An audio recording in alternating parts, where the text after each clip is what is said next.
After 2 second of free fall. क्या कह रहा है कि एक पैराट्रूपर यहां से जंप करता है एक एरोप्लेन से after 2 second of free fall and start decelerating with 3 metre पर सेकेंड स्क्वायर। तो सोचिए t इक्वल टू 0 पे ये यहाँ पे था, एरोप्लेन से जंप किया, मतलब t इक्वल टू 0 पे इनिशियल वेलोसिटी 0 था। जैसे ये जंप किया तो मोशन अंडर ग्रेविटी है, फ्री फॉल हो रहा है, लिखा हुआ है 2 सेकेंड तक फ्री फॉल हुआ। तो मान लीजिए कि 2 सेकेंड में ये यहाँ पहुंच गया, तो t इक्वल टू 2 सेकेंड में ये इस जगह पर आ गया। अब क्या हुआ, अब ये डी एक्सलरेट करने लगा, मतलब इसका वेलोसिटी अब बढ़ नहीं रहा है, इसके बाद घटना स्टार्ट हो गया, मतलब एक्सलरेशन अब ऊपर की ओर है। इसका कितना है, 3 मीटर पर second square. At 10 metre height from the ground while descending with the help of parachute the speed of paratrooper is 5 metre पर सेकेंड। कह रहा यहां से चला, नीचे आया नीचे आया नीचे आया और नीचे आया। इस जगह आने के बाद ग्राउंड से, मान लीजिए कि ये है ग्राउंड, ग्राउंड से इसका जो हाइट है ये है 10 मीटर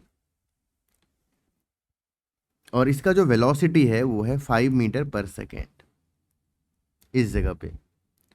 तो आपको क्वेश्चन में बोला है the initial height of the aeroplane is, मतलब पूरा हाइट बताइए, ये पूरा कितना हाइट है। ए, इसको बी मान लेते हैं, इसको सी मान लेते हैं और ग्राउंड को डी मान लेते हैं। तो हम लोगों को ईडी निकालना है कि एरोप्लेन कितने हाइट पे था बताइए। तो सबसे पहले हम लोग चले आते हैं ए बी पर आते हैं। सोचिए ए से बी के लिए हमारे पास यू पता है और ये फ्री फॉलिंग का केस, तो ए से बी के लिए यू का वैल्यू 0 है, एक्सलरेशन का वैल्यू -10 है। -10 क्यों हुआ, क्योंकि फ्री फॉलिंग का केस है, एक्सलेशन ड्यू टू ग्रेविटी लग रहा होगा, नीचे आ रहे हैं, और ऐसे भी एक्सलेशन ऑलवेज नेगेटिव होता है मोशन अंडर ग्रेविटी केस में। ए से बी आने में टाइम लगा 2 सेकेंड।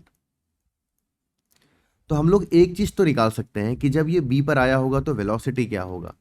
तो वेलोसिटी होगा v equal to u plus AT। U का वैल्यू 0 है, ए का वैल्यू -10 है, टाइम का वैल्यू 2 है, तो वैल्यू आ गया -20 मीटर पर सेकेंड। माइनस साइन दिखा रहा है कि पार्टिकल नीचे आ रहा है, इसका मतलब इस जगह पे इसका जो वेलोसिटी है वो 20 है नीचे की ओर।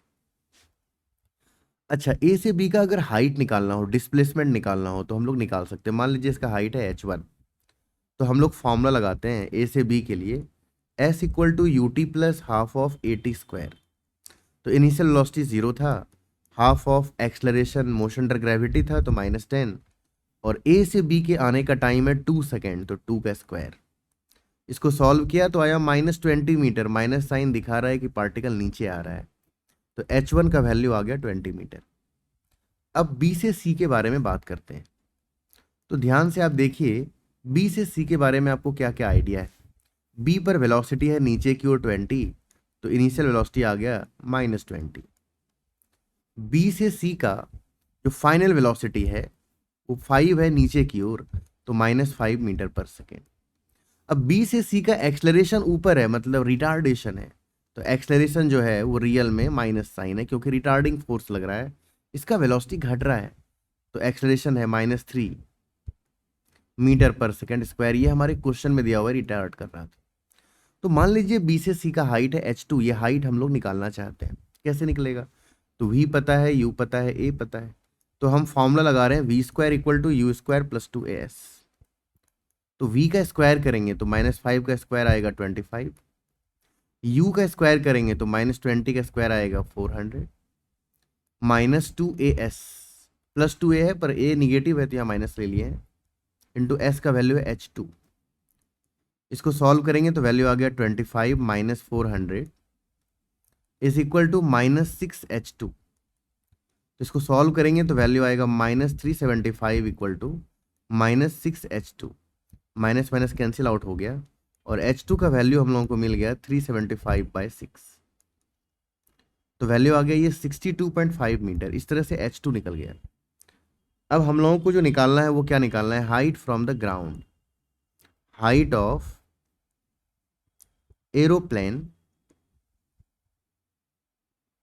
From ground. तो ग्राउंड से हाइट चाहिए एरोप्लेन का, क्या होगा। तो देखिए ये मेरा ग्राउंड है यहाँ पे, तो ग्राउंड से एरोप्लेन का हाइट निकालना है, तो h1 + h2 + 10 तो वैल्यू आ गया h1 प्लस h2 प्लस 10। तो h1 का वैल्यू क्या है हमारे पास, h1 हम लोग ऑलरेडी मतलब ए बी का हाइट यहाँ पे निकाले हैं 20, ये 20 यहाँ पे लिखा भी है। तो h1 का वैल्यू हो गया 20 मैग्नीट्यूड वाइज। h2 का वैल्यू कहाँ पर हमारे पास, BC का हाइट यहाँ पे है 62.5। माइनस प्लस इसमें नहीं लेना है क्योंकि हम लोगों को टोटल हाइट चाहिए और distance can never be negative. और C से D का जो हाइट है वो क्वेश्चन में 10 दिया हुआ था, तो यहाँ पे 10 लिखा हुआ ऑलरेडी। इसको जब ऐड करते हैं तो वैल्यू आता